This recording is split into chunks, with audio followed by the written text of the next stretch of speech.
Let's Talk Native is produced at the LTN Studios on the Cattaraugus territory of the Seneca Nation. We break all the rules for Native media by peeling back the layers of assimilation and indoctrination. No prayers, no buffalo speeches, and no spirituality shows. While this podcast does not provide a path to spiritual enlightenment, we do take a tough look at history, oppression, and our survival. We highlight the voices of Native activists, writers, poets, artists, thinkers, and musicians who are fighting for the rights of Indigenous people all over Turtle Island. We may step on a few toes through our examination of culture, art, politics, history, and identity. But the real goal here is to bring our people together by breaking down what separates us. In this moment of historical change and social justice, our voices matter now more than ever before. So, welcome to Let's Talk Native with John Kane.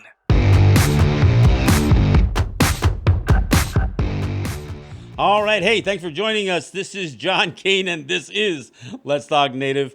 Got a good show. I've got a couple of, I got an issue that I want to talk about. In a way, I've talked about it before. I was going to call this show Words Matter, and they do. But the other thing that matters is the words that we choose to use. I mean, let's be honest here. We identify ourselves with words, and oftentimes, more often than not, we're using words in a language that is not ours originally. We're using English. We identify ourselves with these words. We communicate with these words. We teach with these words. We argue with these words. We sing. We text on our phones, create memes with these words. And sometimes we're using words that we don't really know what they mean. And these words enter our vocabulary, and we hear them, and they might appeal to us at some level. So we use them. And, first off, they get pinned on us. Many of these get pinned on, and I'm going to talk about those kinds of words too. But there's other words that we just kind of gravitate towards, words like sovereignty. We like that word. We're going to use that. And we appropriate that word from a language without even delving into what these words mean.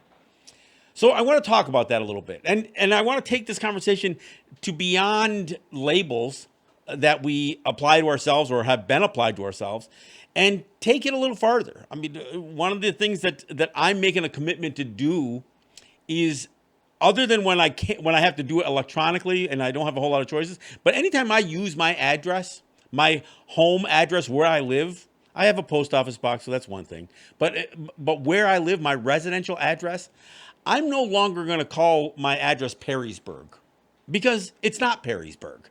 I mean, I realize that's the way the post office identifies it, but that doesn't make sense to me for me to call it that. So I'm going to call it what it is. I live on Logan Road on the Cattaraugus territory of the Seneca Nation. I don't need to put New York State. I don't need to put Perrysburg or Gowanda or Irving or anything else.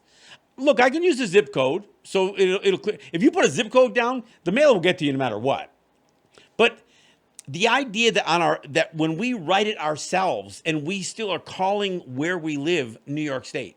Look, the Seneca Nation's deeds issued, Seneca deeds, not New York State deeds. They were putting things like Town of Brant, County of Erie, State of New York on Seneca Nation deeds.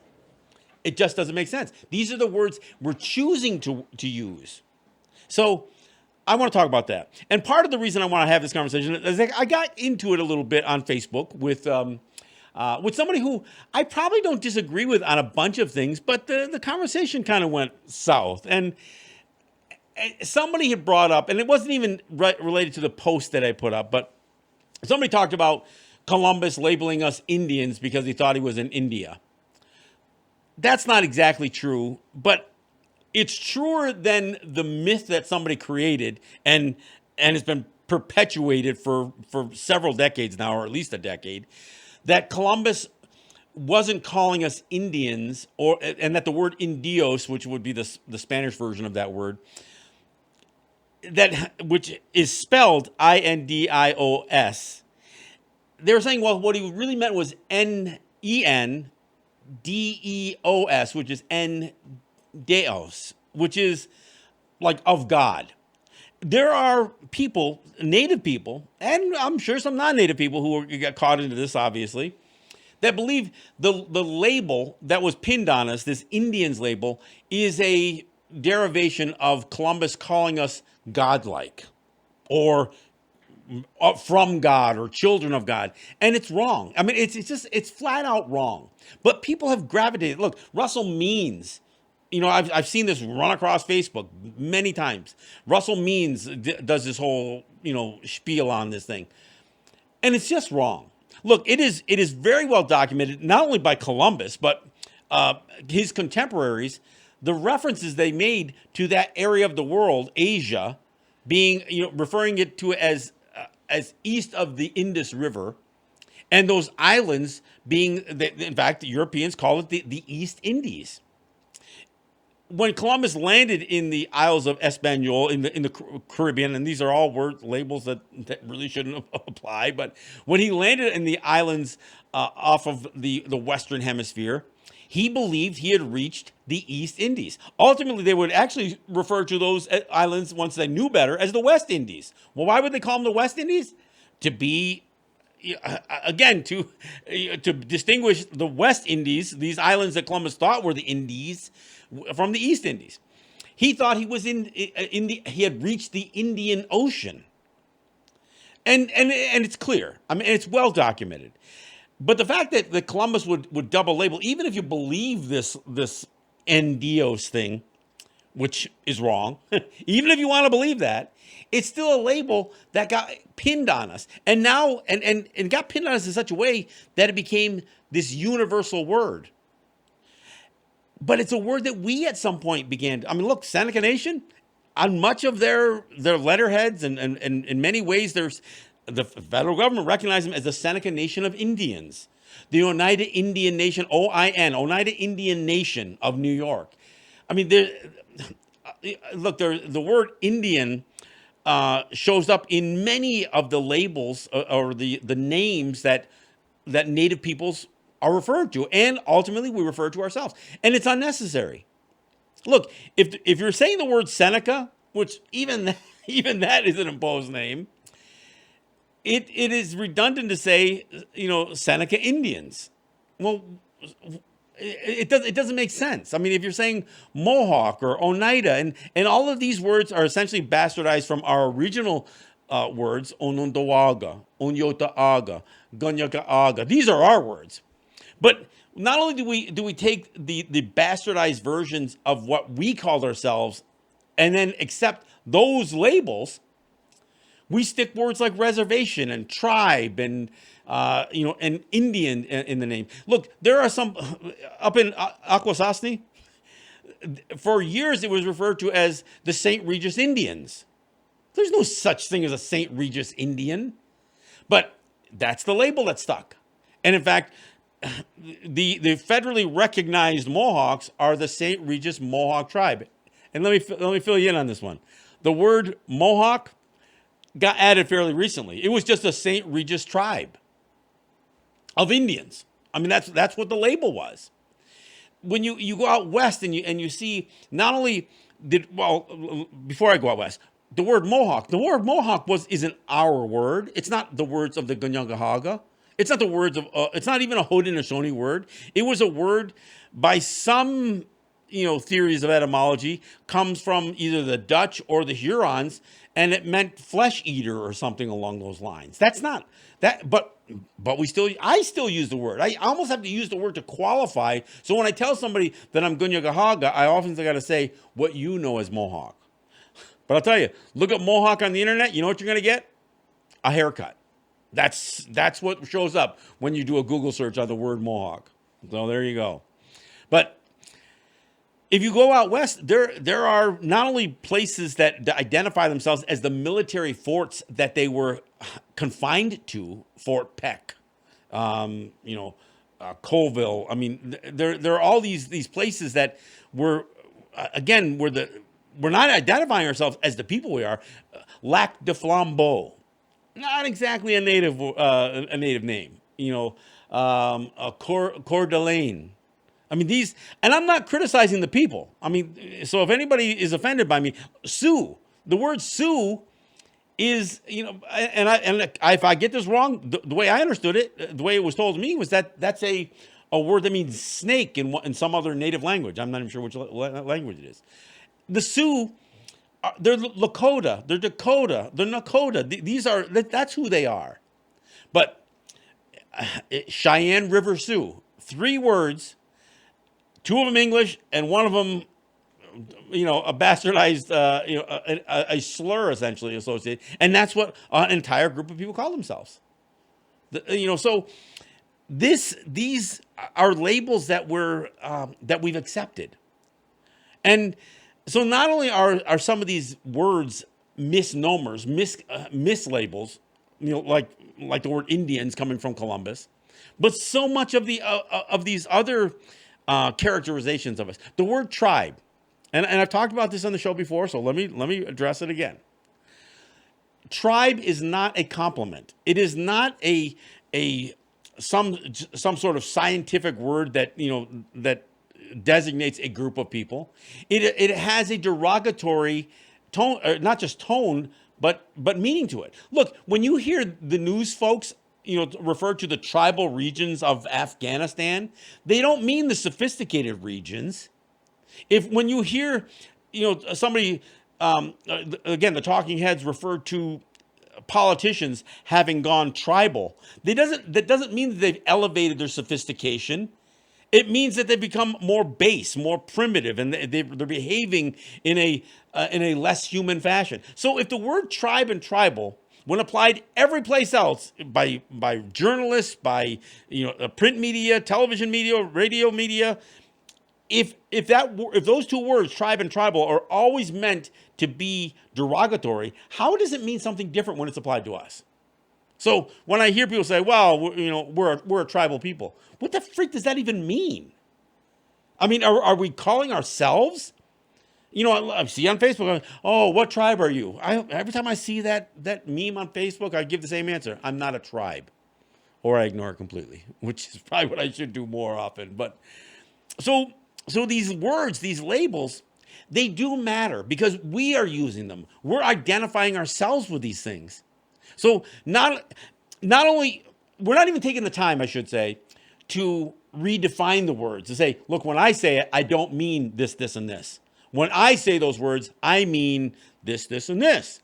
See, we don't even do that. The word sovereignty, got into a debate, and the debate, again, some of the times these debates devolve into just insulting people. The question was about what does sovereignty mean, and are we sovereign? Well, for one thing, let's understand where the word comes from. I mean, it's a French word. You can tell because it's got G's and N's in funny places. So it's a French word, and the word is about power. It's not about independence. It's not about it isn't. It is really just about power and where and who has the power. So the meaning of the word comes from this notion that a group, these royal families, the crowns of the lands, these nations of Europe, were perpetuating this myth through the Vatican, through the Catholic Church, that God had bestowed authority on certain families, and that those families were the sovereigns. They had the power, and that power was vested in them by God himself. Now, I hate to be blunt about it, but it's bullshit. I mean, it's just simply not true. This notion that God said this family, not just this king, the whole family line, has been bestowed by some spirit in the sky to have power not only over other people, but over land. So when they talk about the reign of a sovereign, so this notion that the sovereign is the king or the monarch, and where did he get the power? Where did he get that power? He didn't get it just through childbirth. He didn't get it just through a birthright, although, because the myth was that a family was given that power. The birthright was if you were born in that family. Not everybody's born with it. Only certain people who can follow a line can say that they were bestowed by God with certain power. I mean, and it gets so bad that, look, there are people who quote from the Bible who say, well, and of course there are Republicans that will say, whatever the king, whatever the president says is law. And it can't be wrong. It can't be challenged. In fact, I remember when Jeff Sessions was the attorney general, he had used some biblical quote, and I don't remember exactly what it was, but it was something along the lines that it was a sin to challenge government. It was a sin to challenge government because governments would not exist if it wasn't God's will to have them exist. I mean, this circular logic and reason is just incredible. So, again, getting back to the word sovereign, when we appropriate that word as from a native perspective, I know that what we're trying to say is that we have our own authority as a people, but the question becomes, where does that sovereignty rest in a people? I mean, in its original form, it rests with the monarch. The king or the queen was the sovereign, not the nation. It wasn't the UK. It wasn't France. France wasn't sovereign. The crown was sovereign. So, because it doesn't make sense to say that France has the authority. It's the leadership. It's where that power is vested, so to speak. So when we get into a political science debate, and we talk about democracies or republics or monarchies or various forms of government, one of the key and interesting debates is always going to be, well, where's the power vested?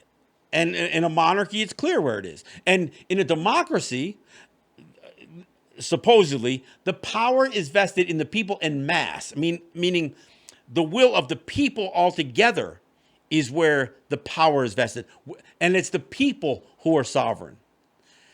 Now, in a republic, which is actually probably a closer label, again, not ours, but a closer label to put on something like the way the Haudenosaunee or the Guyana or the Goa operates. But a republic recognized that every living creature is born with a right to carry themselves.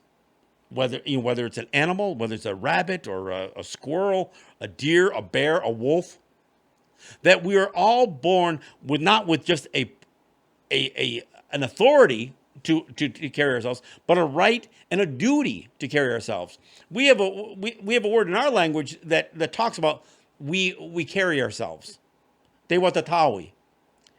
And what it means is that it's the closest word we have to something like sovereignty, but it just means that we have the right and the power and responsibility to carry ourselves. So within a republic, the sovereignty is vested in the individual, not in the mass of individuals, but that everybody is born with this authority. And not just everyone, but everything that is born with a certain right and authority within themselves. But you see, that's not the conversation. When I hear somebody say, well, are we really sovereign if we're collecting monies from the federal government or the state government?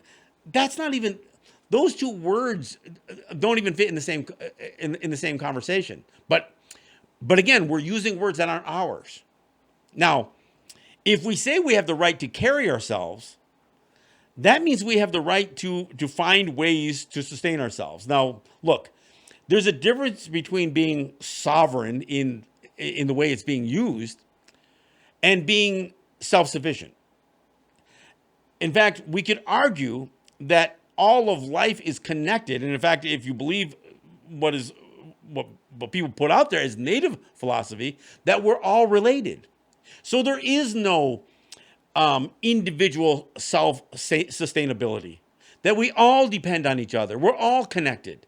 So to say that you're independent, these words can be manipulated. So if you're saying we have an independent authority, okay, that's different than saying that you're completely independent or self-sufficient. There are very few countries in the world or nations as they're defined, and we'll even talk about that word later on, that are completely independent. The world is a much more connected place. The United States has countries all over the world, and not just China, but many countries all over the world that are carrying U.S. debt. They buy U.S. bonds. So much of the economic value of the United States is held by other people in terms of, it's just paper, but that's what they believe, right? That's how they print more money. So, I mean, Israel gets billions of dollars from the United States every year, but nobody questions whether, in fact, you see it all the time. Well, Israel has the right to defend its sovereignty. Okay, but if you're going to use the argument, well, if you get money from another country, you're not really sovereign. We have that debate. No other countries have that. No other peoples have that debate. Even very needy third world countries never question whether they have the right to claim their own sovereignty. But we have that question. And again, we don't look at where the word comes from, what it really means. We get looped into these conversations, and a lot of times it's very, very self-deprecating. We want to insult ourselves, or we want to blame some. Well, future generations, or past generations, they got us into debt, and they made deals that have us dependent on the United States, or on New York State, or on this state, or the province, or Canada. Look, whatever those terrible agreements may have been, we still get to decide how we carry ourselves going forward. Look, the census is a hot topic right now because the Republicans are trying to, Trump in particular, is trying to cut short the ability for the United States to do their census, which they do every decade. Now, what is the purpose of the census? The census is to count every person in the United States, not every citizen, but every person. And the reason for doing that head count is for the apportionment of congressional representation. So in the House of Representatives, the congressmen, how many states get, how many congressmen each state gets. Look, for those of you who don't know the civics lesson, every state has 2 senators, but every state has congressmen apportioned as a percentage of along the population lines. So one of the main functions of the census is to apportion representation in the House of Representatives. The other function is to determine funding, taxation, and those kinds of things, financial issues. Well, as a Native person, I don't think these congressmen represent me. Let me take it back. I know they don't. I don't consider myself a U.S. citizen. So do I need to have my numbers, my body counted so New York State can hang on to their congressman as the exodus in New York State goes on? No, I don't think I need to be counted for New York State's benefit. And as far as the funding and the taxation, that all has to do with New York State too. As many times as I see a Native post on Facebook or Twitter or any place else that says we need to be counted. Oh, we're being deprived of being counted in the U.S. Census. And I'm thinking, so what? Dollars that come to Native territories, for one thing, I'm not a big fan of that kind of dependency anyway, but I've never seen any evidence that dollars that come to Native territory are determined or established through the U.S. Census. States, highway funds, state funding, airports, all kinds of other things that, federal infrastructure dollars that go into the states may be determined by their population. But, and to make this point even more clear, if you participate in the census, regardless of who you are, the race, ethnicity is almost a meaningless box to check. In fact, it's probably illegal. But if you list yourself in the U.S. Census as a Native American, that doesn't mean that you really are. That means that's what you told the person who knocked on your door, to take your census information. You don't have to ever prove anything, and you can live any place. So when they grab up this census data and they say, well, we determined that the native population is X based on the latest census, that information is about as inaccurate as could be. And look, granted, if you live on a native territory, the likelihood is you're going to put down that you're a native person if you participate in the census. And I'm not advocating that, but if that's what you do. But there's also a lot of white people who, have the whole grandmother was a Cherokee princess. I know that's old and trite, but it's true. We have people continuously claiming to have native ancestry, and at the census is when they think this is the opportunity for me to say it. Okay, yeah, you need to include Native American in my on my census report. Well, again, the accuracy of that, and does that mean that more dollars, if we can get a bunch of white people to claim that they're Native American when they fill out their census, that more dollars are going to come to Native people? No, it doesn't. So, again, I say this stuff because we get sucked into these words like Native American, like U.S. citizen. Look, even words like membership. I mean, how many times have you seen, or maybe how many times have you yourself said, well, I'm an enrolled member of the Seneca Nation or the Mohawk Nation or whatever. I mean, I'm an enrolled member. Well, what the freak does that mean? I mean, are we clubs? Are we just these loose-knit organizations that there's an entry fee to pay? I mean, those are terrible words for us to use, but we use them. I mean, I've seen people running for office. Oh, I'm an enrolled member of such and such, or they put it on their resume that way. Look, if you're ongwe and you need to tell somebody else that who doesn't understand what the word means, it's enough to say you're Seneca without having to say you're an enrolled member of the Seneca Nation of Indians. So why do we do this? Well, Stephen Newcomb wrote a column a number of years ago in Indian Country Today, and I think the question he asked in the title was, "Are we tribes, or were we tribes before colonization?" And of course, the answer is no, we weren't. And now the next question is, but are we? Have we given a reality to words that aren't ours, that were imposed upon us? Have we made these words real? Have we created a truth based on labels that have been imposed upon us? Yeah, we kind of have. So what do we do about it? Well, we stop using the freaking words. That's what we start doing. We start having meaningful conversations about education and about our identity, who we are. And I know this is tough because, look, we're still caught into this ongoing policy of assimilation. Yeah, I know the United States claims, well, no, we're in an era of self-determination for Native people. Bullshit. No, you're not. No, you're not.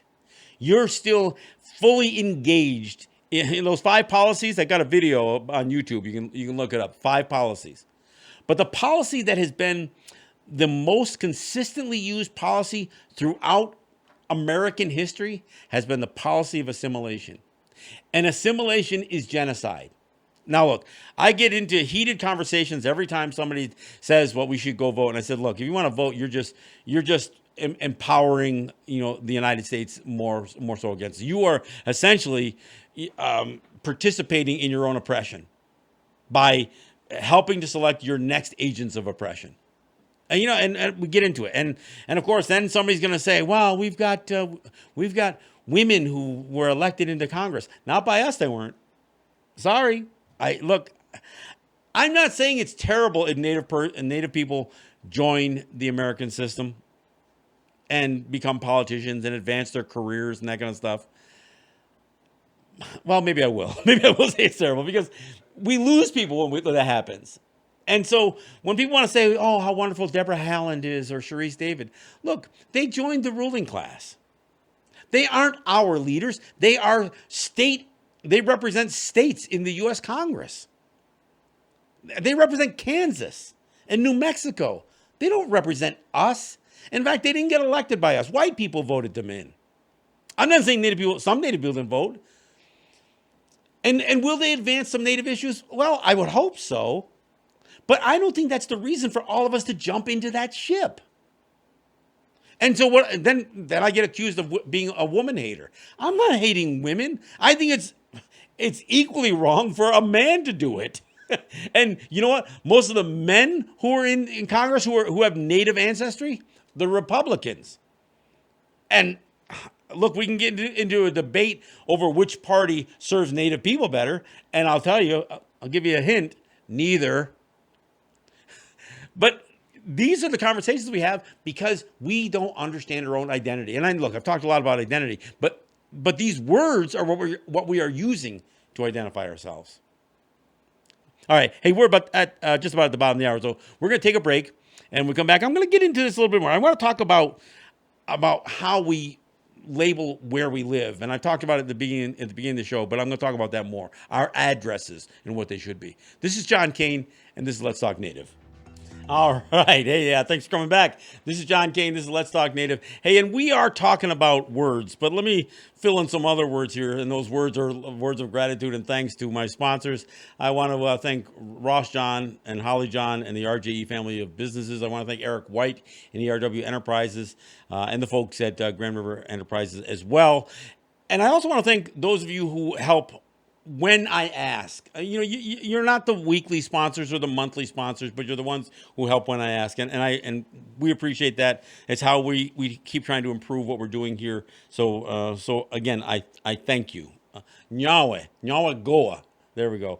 Look, and I say that to kind of bring in the next point. And well, let me back up here just for a second. I gotta apologize. Yesterday was my 38th wedding anniversary, so I'm going to take a moment, because it is my privilege to do this, I want to wish my wife a happy anniversary. 38 years yesterday. Yes, we have been married for a long time, which means we're probably pretty old. My wife will remind me all the time that she's younger than me, and she is. So, but again, happy anniversary to my wife, Brenda, and who also I need to thank because she shares the show across a bunch of the Facebook group pages. So anyway, let me go on. Look, we use English. In a perfect world, we would really devote a lot of attention, and some places do, to relearning our language, and our language would be the way that we communicate in predominantly. But let's be honest, even if we spoke our language fluently on all of our territories, at some point when we communicate to the people who are not our people, we have to understand how to do that. So we're going to have to understand how to use English words to describe our concepts. And here's the problem. It's not a word-for-word swap. You just can't take an English word and say, or take a native word and say, well, the English word for that is X, Y, and Z. It's not that simple. It may take a little bit of an explanation because our words are usually based on images. Many native languages are not noun-based. They're not labels. So you can't just say, well, this means that, because this and that are nouns. So, but if we use words that are either descriptive, adjectives, adverbs, verbs that are describing an action or what something does, or something that describes something to explain what it is. So if we're going to use a word that in English would be a noun and we need to use our language for it, we might have to be more descriptive. So, and I know this might be confusing, but it is difficult because English has become, and many of the Germanic and Latin languages are very noun-based. And since our languages aren't, they don't translate that well. And I'm not saying they can't translate, because again, if words are supposed to capture images, which is what they're supposed to do. I mean, the reason to have a language, written or spoken, is so you can relate an experience, something that you saw, something that you did. So you're actually using these words, these concoctions, these things that come from our mouths or our hands to paint a picture, to create an image. Well, we have expressions in our language that are metaphors. So when we describe something, even the idea of when we talk about settling a conflict, for instance, the image that is captured in the words that we use refer to almost like a snowstorm where the snow settles. So we use descriptive language, so that image comes into your head immediately. The problem with some languages is the labels become so entrenched that we no longer have the image that those words were intended to capture. When we talk about understanding something, where does that word come from? Understanding. We know what stand means and under means. How does it come to mean what it does? We use metaphors like, yeah, I'm not sure if I can grasp that idea. Well, if you understand what that expression says or means, you can't grab an idea. Isn't something you can grab onto. So what you're really saying when you use an expression like grasp an idea is can my mind understand it? Can my mind take hold of an idea? Because that's the only place that an idea can be grasped is in the mind. You can't grab it with your hands. So, but we don't create those images when we use some of these trite expressions in English.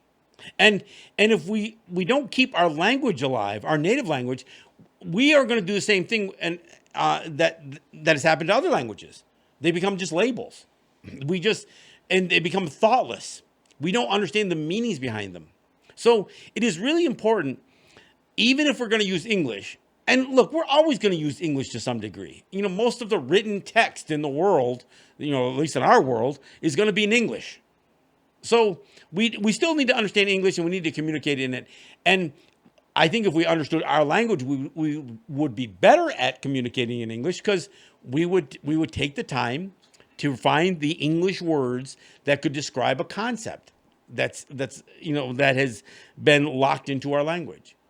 So I say that because the easy answer, anytime you talk about misidentifying words or words usage, is, well, we should use our own language. And I agree, we should, and there's no problem with explaining to somebody what ungwe means, or what Haudenosaunee or Rudenosaunee, or using our actual names like Ganyagahaga, the people of the land of Flint. Or Onyotaaga, the people from the land where the stones stand, or Onondawaga, the people of the big hills or the mountains, and that's Seneca, Oneida, and Mohawk, going backwards, by the way. And again, it really sucks that I'm having to use those words to explain them. But see, we can take the time.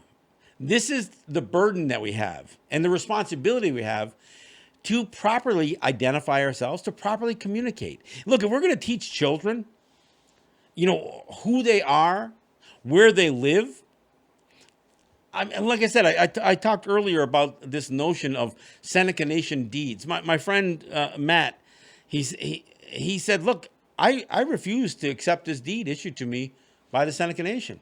It says Town of Brant on it, or whatever it was, Brant, Collins, whatever. It says Erie County. It says New York State. And why would any of that stuff be needed? Look, we live in a world today where you can describe a parcel of property by using GPS coordinates, if you wanted to, for that matter. But if you wanted to, just describe the land as being located on the Cattaraugus territory of the Seneca Nation, isn't that enough? I mean, of course it is. I mean, the William Seneca building, the address for that is Irving, New York. And it's not in Irving, New York. It's on the Cattaraugus territory of the Seneca Nation. We don't need to use their town identifiers, their county identifiers, or their state identifiers to describe where we are standing or sitting or living. So again, for me, I'm not going to write the word Perrysburg on my return address anymore.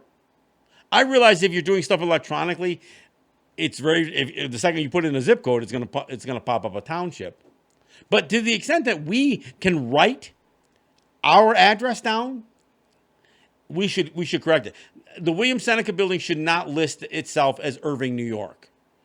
It should be the William Seneca building. Look, if you want to use the highway, or Route 438, or if you want to use 4 Mile Level Road, whatever road you want to call, what the road you want to call it, you can use the road, and the box number, on your mailbox. But you don't need to put Irving, New York. The Seneca Allegheny Administration Building, the SOB building as they call it. It doesn't have to say Salamanca, New York on it. It can be the Allegheny Territory of the Seneca Nation. So, I mean, and these are simple things that should have been done a long time ago. And look, and I say this knowing that there is some effort to do that, and some are doing that, but we're not doing it across the board. I mean, and some of this stuff clearly can start with governance. It can start with, the officials, the elected or whatever, whether you're traditional leadership or whatever claim to be, or whatever your governmental form is. We don't have to use Basom, New York for Tonawanda. We don't have to use Irving, New York for Seneca. I mean, we don't have to use Sanborn for Tuscarora or whatever people use. And if you put the zip code down, your mail's going to come to you. So you don't have to be afraid of that. But there should be an official statement made. I mean, it would be great to hear the Seneca Nation come out and say, we are no longer using the township's names for the addresses on the Cattaraugus or Allegheny Territory of the Seneca Nation. How hard is that? And then just next time you get the printer to print out your letterhead, don't print those words on there. It really is that simple. And look, and I'm glad to see more of our words being used on signs, on signage, whether it's, for, traffic signs or whether it's when you enter our territories. Some of that still has some language problems, but at least it's it begins the re-indoctrination of our language as it applies to our people and our territories, and I think that's a good thing. So let's do more of it. Somebody once posted. I saw somebody post again on Facebook. It says, no matter how few words you know in your language, use them, because our ancestors will hear you. And I'm thinking, no, they won't. They're dead. I'm sorry. I know that sounds cold and callous. You know who will hear you? Your children will hear you. What's more important? This belief that our ancestors are hearing us use native words, or our future generations are hearing us use these words? I mean, come on. Let's use a little common sense here, too. I know this is where I cross a line and manage to piss off a few people, but so be it. Look, I think, as I said in the very beginning, words do matter. And we get choices. We have choices on the words that we use. We can, look, when we talk about indoctrination and assimilation, much of that starts with the conversations we have every day. And look, do I slip and say things sometimes that I have to take back immediately? Yeah, I do. I mean, every once in a while, I'll slip and I'll say, well, the problem with our country, and I'm thinking, wait, I'm sorry. It's not my country. It's the United States. I've made that mistake. I still slip sometimes and say it. But I also try to really, really draw a firm line in the distinction between who I am in the relationship to where I live and the people that I come from and the colonizers. I'm not a U.S. citizen. And, this is another word that we get stuck with, right? Because we'll even say something like, well, I'm a citizen of the Mohawk Nation. No, I'm not that either. Because if you look at the definition of citizen, it talks about being affiliated to a governing system. There are Native people who live in every community that don't support what is the recognized governance. We talked about this with Six Nations. I think less than 4% of the population on the Six Nations in Grand River, Oswego, participate in the band council elections. But the band councils are recognized as some sort of legitimate government. How could a government that only has 4% participation in their existence be legitimate? Look, in every territory, there are people who don't participate in what is the recognized, and by recognized, I mean recognized by the colonizers, recognized by Canada, recognized by the U.S., recognized by the province, recognized by the state. We don't participate in those elections. Even here in Seneca Nation, which has a decent turnout for their elections, there are some people who just don't feel right about casting a vote. Not only because the system is flawed, and it is flawed, but there are people who have philosophical problems with it. Look, I've got the Two Row Wampum hanging on my wall beside me. That Two Row Wampum never had any little wampums threaded to it to say, okay, here's where you can leave your canoe, go vote in their little their elections, and then sneak back across and back into your own purple band on the Two Row Wampum. No, it says we won't participate in their system. That we will coexist. We will sail down on parallel paths down the river of life. We will have our own paths that are designed not to interfere with each other. Every time somebody says go out and vote, they're telling you to violate the Two Row Wampum. And look, I get it. Many people are okay with that. I'm still not okay with that. Now, we can get into a debate whether my use of English violates the Two Row Wampum or not. Yeah, we can have that debate. Whether I wear blue jeans, does that violate the Two Row? Or whether I use money, to buy my goods, does that? Look, we can have that debate, but that's a debate. There's no question that voting in American elections or in Canadian elections is us assimilating into their system, which is what they want. Now, I know what some people are going to say. Well, if they want it so bad, why do they make it so tough for us to vote? And of course, they'll talk about North Dakota. Well, again, I'm going to revisit this one more time, and I've talked about it in the past.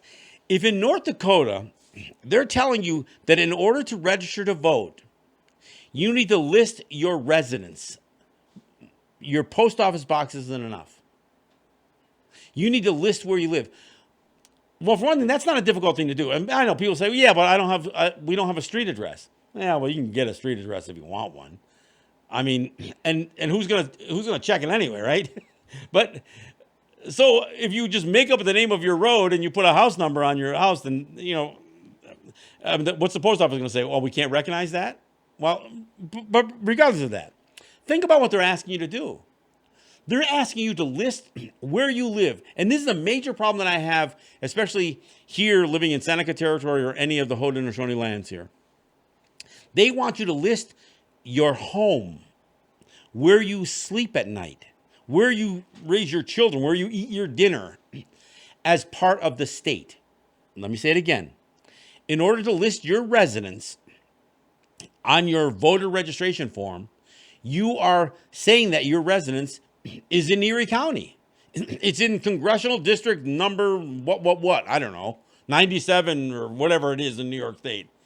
You are literally telling the state government that where you live is within one of their congressional districts.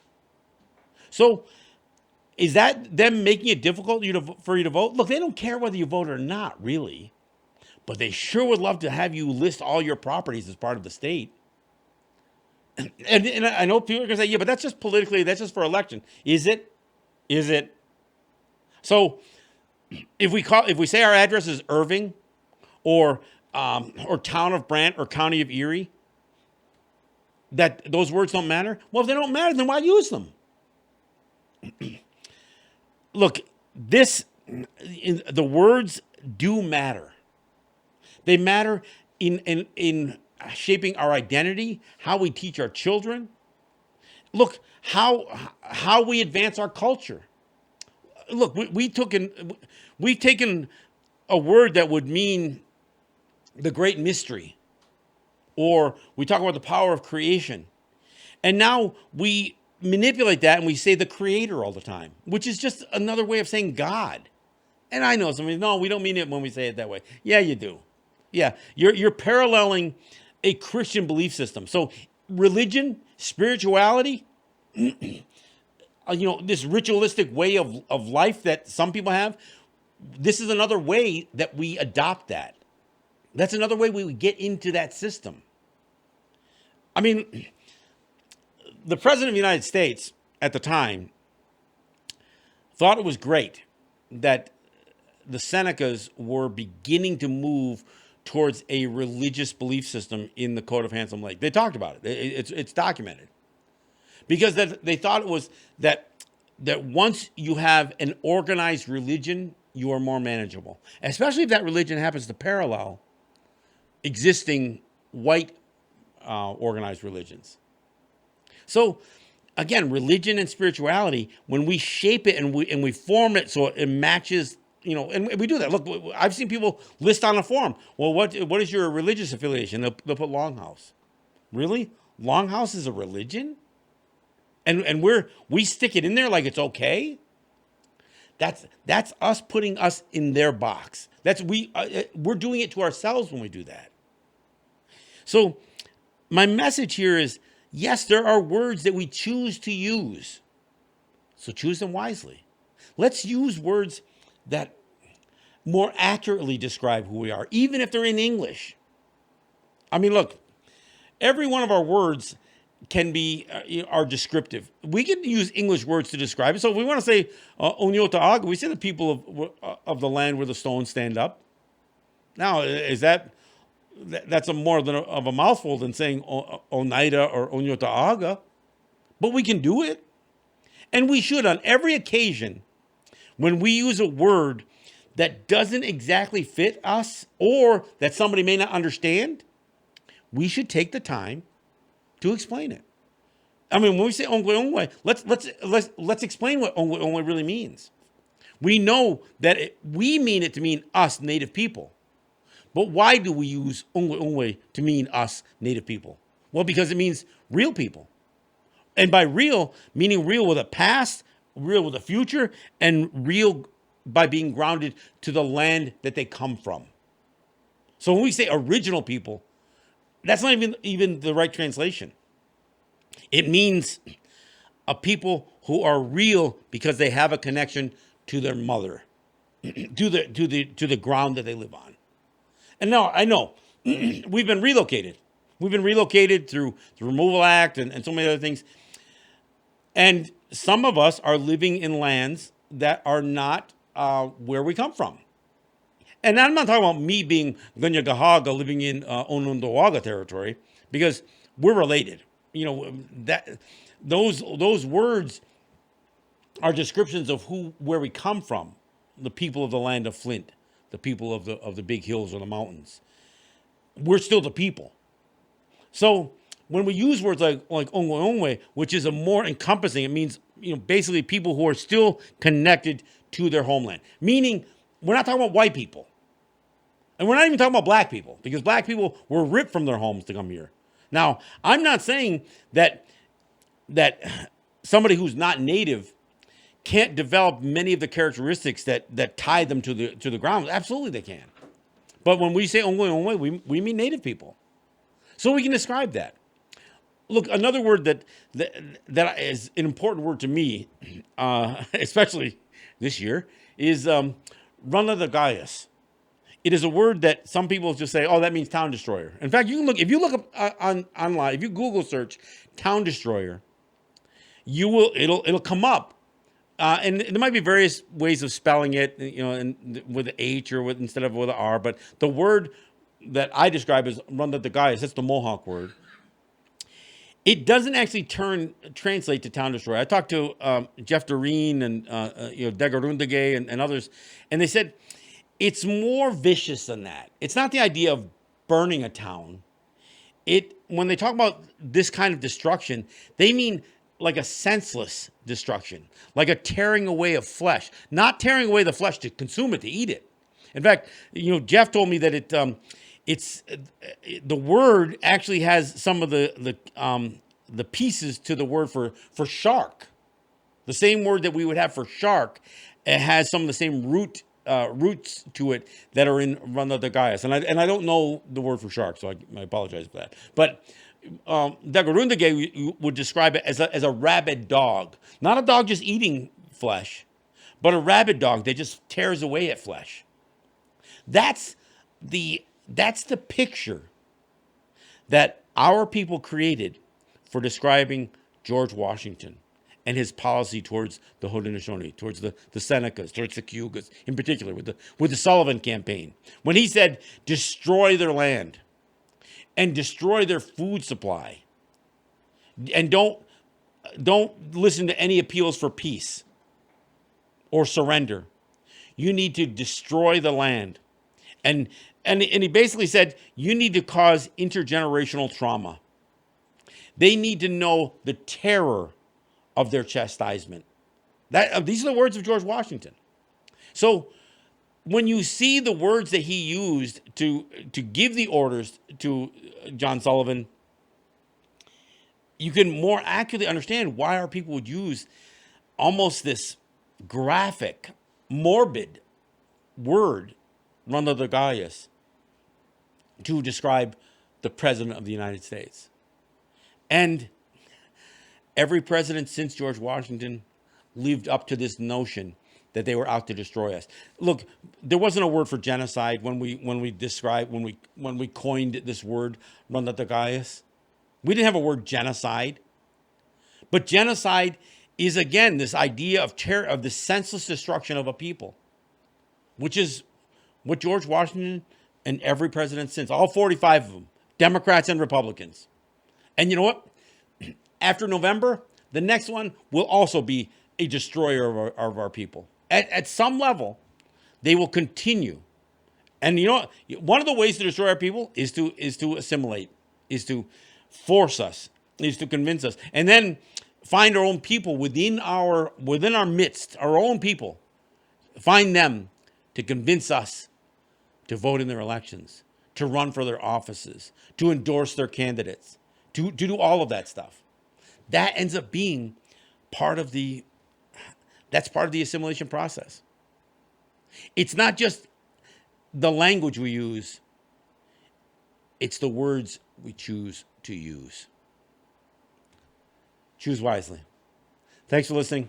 This is John Kane. This is Let's Talk Native. Yahweh.